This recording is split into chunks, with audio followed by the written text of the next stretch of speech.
L-Unjoni Ewropea dejjem tisħaq li tixtieq tara iktar ċittadini jinvolvu ruhom fil-proġett Ewropew u tul il-Presidenza Ewropea pajjiżna se jaċċerta ruħu li din il-filosofija isseħħ u li ċ-ċittadini Maltin ikunu fil-qalba tal-Ewropa. Dan permezz ta' żewġ kunċetti innovattivi li se jkunu parti mill-Programm Artistiku Kulturali tal-Presidenza. L-ewwel huwa dak ta' Citizen Journalist fejn Maltin ta' kull età u minn kull sfera tal-ħajja jistgħu jaqattaw mill-inqas xahar Brussell fejn jaqsmu jiddiskutu realtajiet tal-lum minn perspettivi ta' nies minn pajjiżi Ewropej differenti.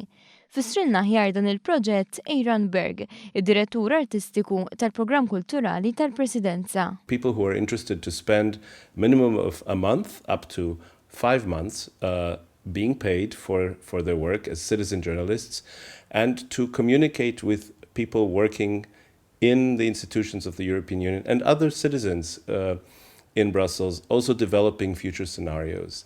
And these interviews that we will conduct, the workshops that they will be part of, they will all be documented and become part of a huge archive, which we call the Beehive. Berg spiega kif permezz tal-Beehive persuni minn madwar id-dinja kollha ikollhom aċċess għal dak li l-Maltin ikunu fasslu għal futur ta' Malta, l-Ewropa u l-Unjoni Ewropea.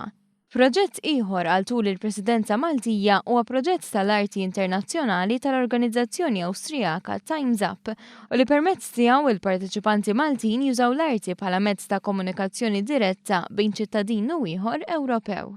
First, you have to identify with the public the themes that they want to work on, and through these scenarios they will invent different versions of our European futures. It could be social, it could be political, it could be about education, it could be about culture, it could be about food.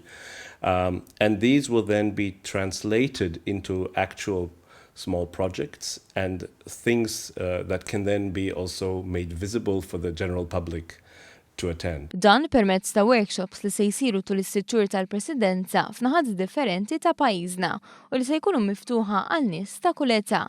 Bilan li l-Maltin ħossuhom parteċipi fil-Presidenza Ewropea. Often we say nobody's asking us, nobody's giving us a voice, but the Maltese presidency and its cultural program wants to give a voice to every citizen who wishes to participate.